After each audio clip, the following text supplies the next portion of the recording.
बच्चों, आज राजनीति विज्ञान द्वितीय वर्ष के सेकेंड पेपर यानी भारतीय राज्य व्यवस्था में जहाँ अपन थे, जहाँ पढ़ रहे थे जिस चीज को, उसके आगे थोड़ा बढ़ेंगे अपन। गांधीवादी युग में, राष्ट्रीय आंदोलन के गांधीवादी युग में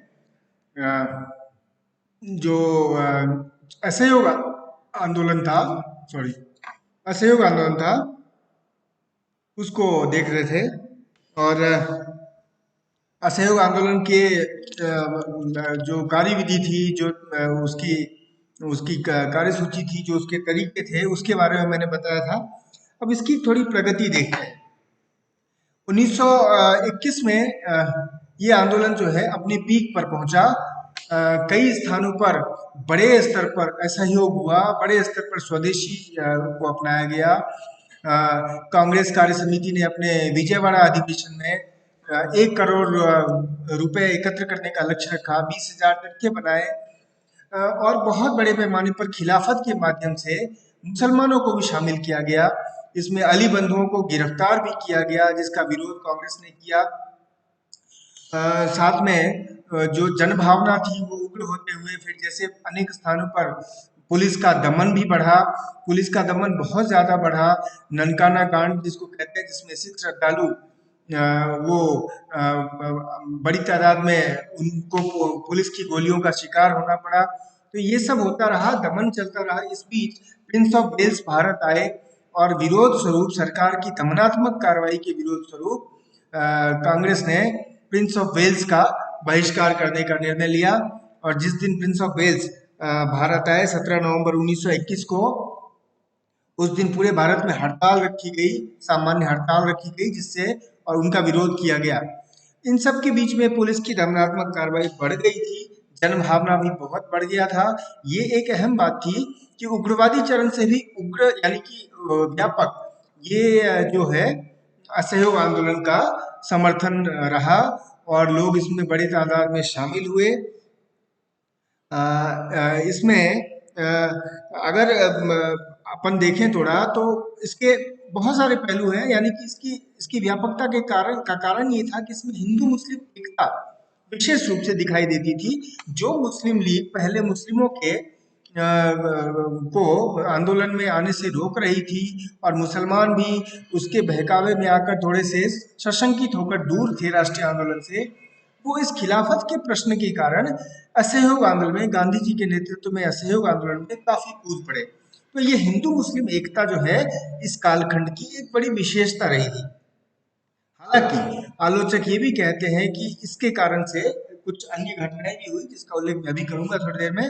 लेकिन जो अंग्रेज सरकार थी, औपनिवेशिक सरकार थी, उसकी दमनात्मक नीति के कारण गांधी जी ने फरवरी में 1 फरवरी को एक अल्टीमेटम दिया अंग्रेज औपनिवेशिक सरकार को कि आप दमनात्मक कार्रवाई 7 दिन के तहत आप बंद करें, अन्यथा ये अनेक स्थानों पर कानून के साथ सविनय अवज्ञा की जाएगी, जिसमें कर देने से भी लोगों को मना किया जाएगा, रोका जाएगा। और ये आंदोलन अपनी पराकाष्ठा बहुत ज्यादा पीक पर पहुंच रहा था। लेकिन इसी समय 5 फरवरी 1922 को एक दुर्भाग्यपूर्ण घटना उत्तर प्रदेश के, वर्तमान उत्तर प्रदेश के तत्कालीन यूनाइटेड प्रोविंस के गोरखपुर के पास चौरी चौरा नामक स्थान पर आंदोलनकारियों के द्वारा हिंसा हो गई। असल में वहां पर पुलिस की दमनात्मक कार्रवाई के विरोध में उग्र होकर आंदोलनकारी जो है वो उन्होंने पुलिस थाने में आग लगा दी, रेलवे स्टेशन के ऊपर आग लगा दी। और उस तरह की हिंसा में अनेक पुलिस वाले, पुलिस थाने और अनेक का मुलाजिम जो है, सरकारी मुलाजिम, वो उनकी मृत्यु हो गई, दुखद मृत्यु हो गई। जिस हिंसा पर दुख व्यक्त करते हुए गांधी जी बहुत व्यथित हुए, क्योंकि गांधी जी का घोषित उद्देश्य ये था कि आंदोलन असहयोग का होगा, लेकिन आंदोलन अहिंसात्मक रहेगा।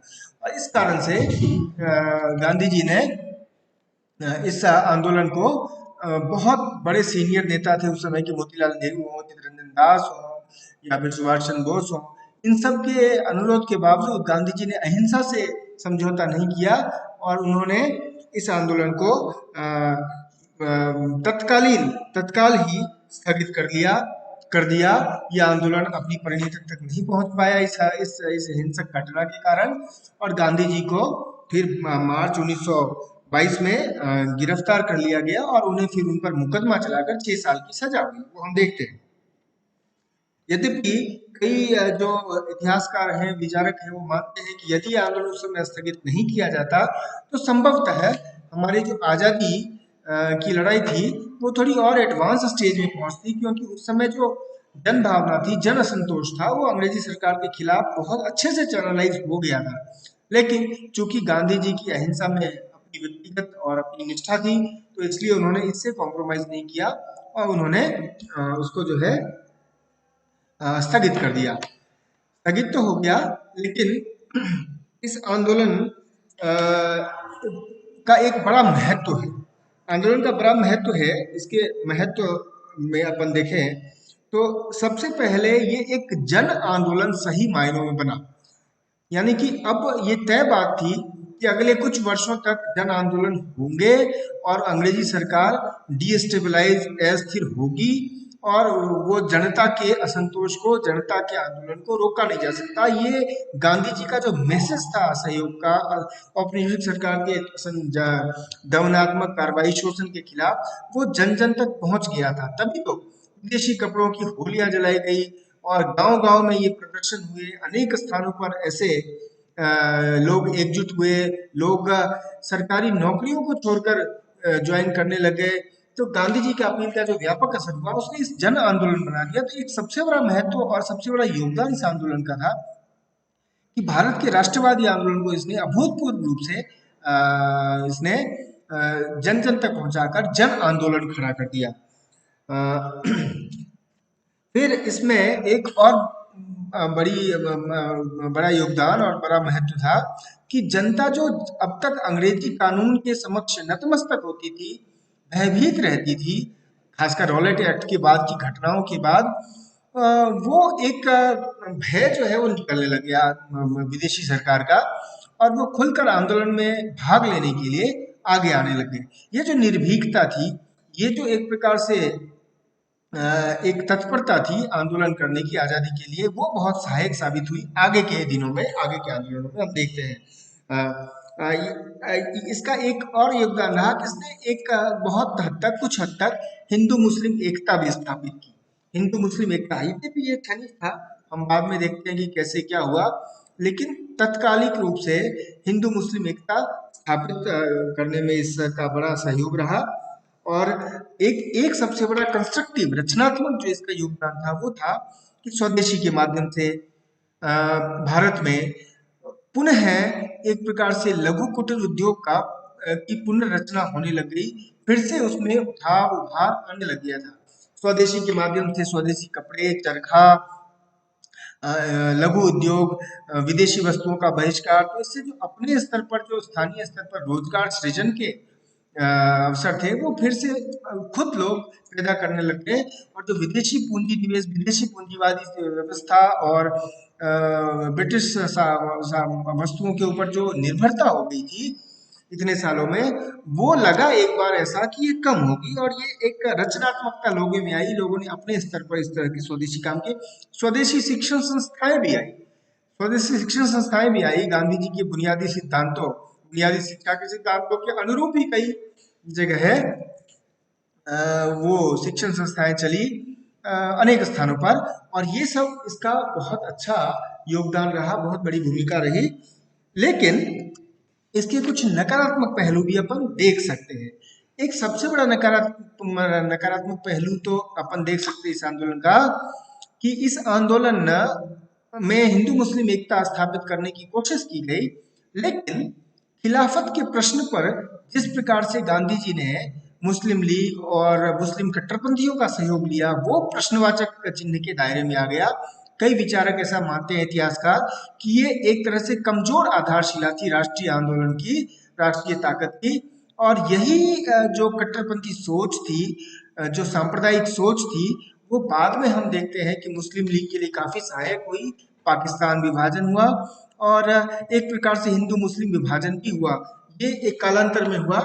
इसका एक और पहलू ये है दुखद, कि इसी के तहत कई जगह, खासकर केरल में जब मोपला विद्रोह देखते हैं, मोपलाओं द्वारा विद्रोह, मोपला यानी मोपला मुस्लिम केरल के हैं, उनके विद्रोह में जो हिंदू विरोधी दंगे हुए बड़े पैमाने पर, जिसका संज्ञान स्वयं एनी बेसेंट ने लिया था और कहा था कि ऐसा अभूतपूर्व अत्याचार नहीं हुआ कहीं भी, मैंने नहीं देखा। तो वो जो मोपला विद्रोह में हिंदू विरोधी दंगे और अत्याचार और शोषण था, उस पर हिंदू मुस्लिम एकता की कोई छाप नहीं दिखी। गांधी जी भी चाहकर भी उसको कंट्रोल नहीं कर पाए और ये बड़ा दुखद पहलू था। ये संभवतः लोग बताते हैं कि खिलाफत के प्रश्न पर जो मुस्लिम कट्टरपंथी उग्रता थी उसी का परिणाम था, क्योंकि उन्होंने डाउट किया था हिंदुओं के ऊपर कि वो ब्रिटिश सरकार के लिए काम करते हैं और इस आधार पर कई हिंदुओं के खिलाफ ये हुआ था। एक और इसकी कमियां गिनाते हैं जिसकी वजह से ये शायद असफल हुआ, कि इसमें गांधी जी के अतिरिक्त स्थानीय स्तर पर जन नेता जो है वो इस आंदोलन को और भी सक्रिय और भी मजबूत करने के लिए शायद आगे नहीं आ पाए और इस कारण से ये आंदोलन असफल हो गया। गांधी जी केंद्रीय नेतृत्व तो अच्छा था, लेकिन गांधी जी के मैसेज को, अहिंसा और इनके इस मैसेज को वो बिल्कुल वो परकोलेट नहीं हो पाया, वो नीचे नहीं जा पाया, जिसके कारण से आंदोलन कहीं कहीं पर उग्र होने लग गया, जैसे चौरी चौरा में हुआ। और वो जितने बड़े नेता थे वो कुल मिलाकर एक एक शिक्षित वर्ग और अभिजात्य वर्ग के थे, जिससे ये आंदोलन जन आंदोलन जनता तक तो बना, लेकिन जनता से नेतृत्व जो है वो उभर कर नहीं सामने आ रहा था। इसलिए इस आंदोलन को एक प्रकार से सफल नहीं हो पाया। और एक और जो इसके इसकी कमजोरी बताते हैं कि जो एक अचानक से स्थगित करने का, अहिंसा पर जो अधिक जोर था, अचानक से स्थगित करना वो शायद बहुत ज्यादा विवेकपूर्ण नहीं था। यद्यपि ये गांधी जी का निर्णय था, गांधी जी के अहिंसावादी विचार का निर्णय था, लेकिन कई विचारक, कई इतिहासकार इसके ऊपर प्रश्न चिन्ह उठा रहे हैं। तत्कालीन राजनेताओं ने भी कहा कि ये विवेकपूर्ण निर्णय नहीं था। जब आपका जनसंतोष अपनी पराकाष्ठा करे तो उसको भुनाना चाहिए, क्योंकि आप उद्देश्य तो आपका ये था कि विदेशी ताकत से मुक्ति, शोषणकारी औपनिवेशिक ताकत से मुक्ति, तो उसके लिए इसका उपयोग करना चाहिए था और ये नहीं हो पाया। खैर, ये तो हो गई इसका महत्व, योगदान और इसकी कुछ कमियां, जिसकी वजह से आंदोलन असफल रहा। असफल तो रहा, लेकिन कुल मिलाकर इस आंदोलन ने एक अगले बड़े आंदोलन की पृष्ठभूमि तो तैयार कर दी थी। भारत में औपनिवेशिक शासन के खिलाफ एक निर्णायक रूप से, निर्णायक जो आंदोलन था, निर्णायक लड़ाई थी, वो अब आने वाली थी। तो इस प्रकार असहयोग आंदोलन ने वो पृष्ठभूमि तैयार की। अगला जो विषय होगा बच्चों, वो अपना मैं 1922 में हुआ, 1922 से 1928 के बीच के कालखंड में बहुत कुछ हुआ, उसके बारे में बताऊंगा। फिर उसके बाद दूसरा आंदोलन गांधी जी का होता है।